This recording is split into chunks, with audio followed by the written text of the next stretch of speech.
Namaste parents. Oh my god, my teenager son does not listen to me. Who is the main culprit here? मैं आप सभी लोग से पूछना चाहूँगा, इसमें कौन रियल कल्प्रिट है? देखिए, बच्चा जो देखता है वही सीखता है. हम हाई टोन में बात करते हैं, the child learns from us.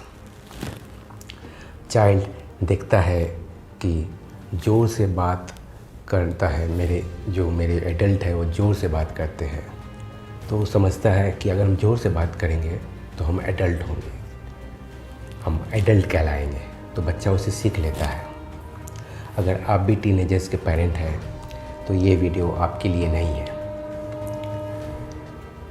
मेरे टारगेट ऑडियंस वो पेरेंट्स हैं जिनके बच्चे अभी 12 साल से कम हैं. मैं इसे इसलिए ले रहा हूँ क्योंकि 12 साल से कम के बच्चे का प्री फ्रंटल कॉर्टेक्स अभी डेवलप नहीं हुआ है. उनका रीजनिंग पार्ट उतना स्ट्रॉन्ग नहीं है. तो बच्चे को आप जब कुछ बात समझाएंगे तो वो रिएक्ट करता है, तो उसको आप रीजनिंग से समझा नहीं सकते हैं.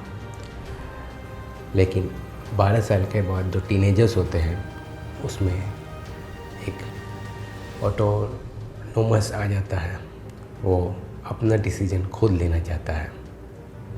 उस समय आप बच्चा को कोच या मेंटर करेंगे और आपका उसके साथ कोई डीप कनेक्शन नहीं है तो बच्चा कभी आपका बात नहीं सुनेगा. टीनेजर्स देखिए, वो तो एक बहुत बड़ा टॉपिक है. तो मैं अपना जो मेरे छोटे बच्चे के पेरेंट्स हैं उसको मैं बता रहा हूँ कि हमारे पास टाइम है. जल्दी से अगर हम गलती कर रहे हैं तो पेरेंटिंग को ना समझकर जो हम लोग भूल कर रहे हैं हम उसे सुधार सकते हैं.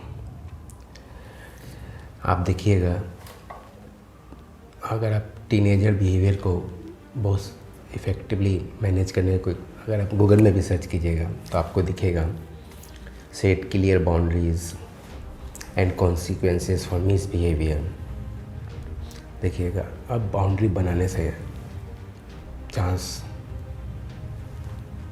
ये मेरे ख्याल से नहीं होगा. मैं टीनेजर्स का फादर नहीं हूँ, लेकिन जहाँ तक मैं समझ पाता हूँ एज एडल्ट मैं एडल्ट हूँ.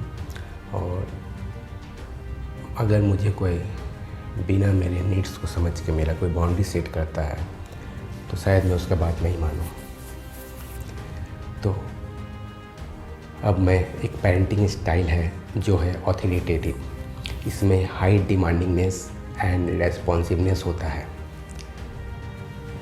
Demandingness is what parents expect or amount of control has over his child and activities. Demandingness में माता पिता अपेक्षा करते हैं या बच्चे और उसकी गतिविधियों पर नियंत्रण की मात्रा होती है. बाउंड्रीज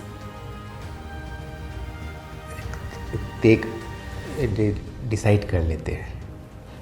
अगर बच्चा मील टाइम में फ़ोन यूज़ करता है, no this is our family rule. अगर आप खाते वक्त फ़ोन यूज़ कीजिएगा ये अलाउड नहीं होगा. यह बच्चे को पहले से सिखाइए. और अगर आपका बच्चा अभी 4-5 ईयर्स का है और फ़ोन यूज़ कर रहा है तो प्लीज़ उससे फ़ोन ले लीजिए.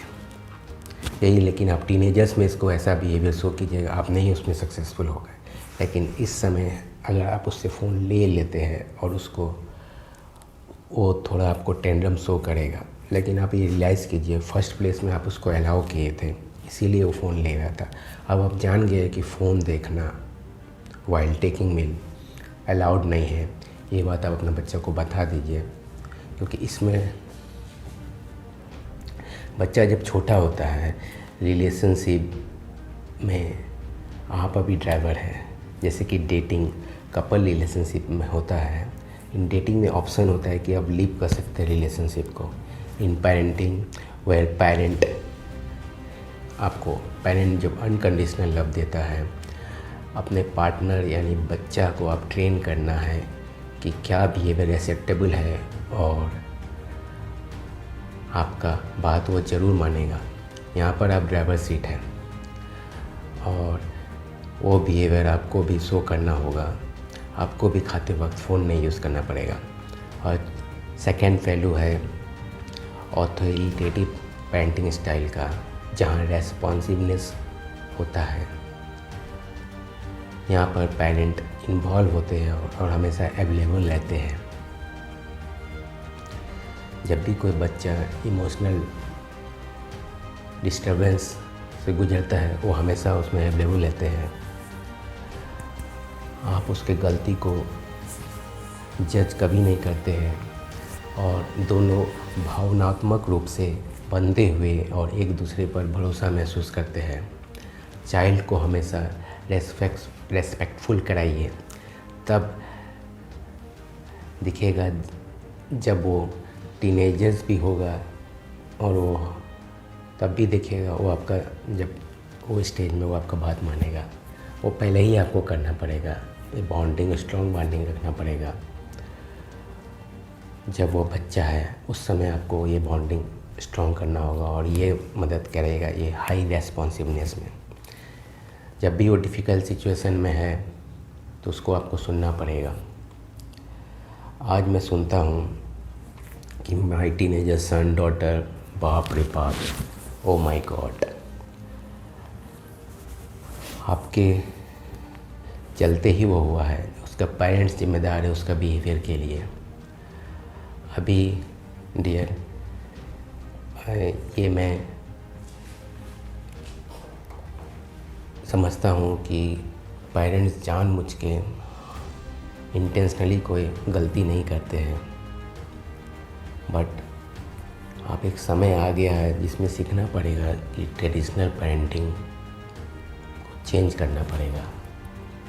और अगर आप पेरेंटिंग स्टाइल के बारे में और जानना चाहते हैं तो DM में हमेशा याद रखिए, सिचुएशन जैसा भी क्यों ना हो, मैं आपको एक पर्सनल टिप दूंगा।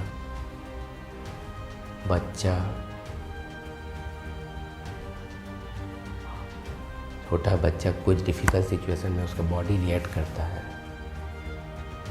फाइट करता है, फ्लाइट करता है। तो उस सिचुएशन में जो उसका प्रीफ्रंटल कॉर्टेक्स है वो डेवलप नहीं होता है। तो ये आप समझ जाइए, उस समय अगर आप कुछ उसको रीजनिंग का बात बोलिएगा तो नहीं समझेगा। तो इसीलिए उस समय आपको बिना रिएक्ट किए आपको आपका बॉडी का जो रिएक्शन होगा, जो एड्रेनलिन जो आपका भरेगा बॉडी का, उसको आपको अवेयर होके आपको कंट्रोल करना होगा। और उस समय बच्चा के सामने आप ज़्यादा रिएक्ट मत कीजिए, कामली उसको सुनिए। और ज़्यादा अगर वो रो रहा है तो उसको गले लगा लीजिए, उसका बात सुनिए। देखिएगा ये 100% इफ़ेक्टिव होगा। और जब आपका बच्चा शांत हो जाएगा तो उसको ये बात बताइए, अच्छा तुम जो रो रहे थे ना, क्या कारण से रो रहे थे, उस समय उससे बात कीजिए। अगर आपका कुछ गलती है तो उसको एक्सेप्ट कीजिए। देखिएगा कि मैजिक होगा पेरेंटिंग में, जो मैं महसूस किया हूँ। Thank you so much. नमस्ते।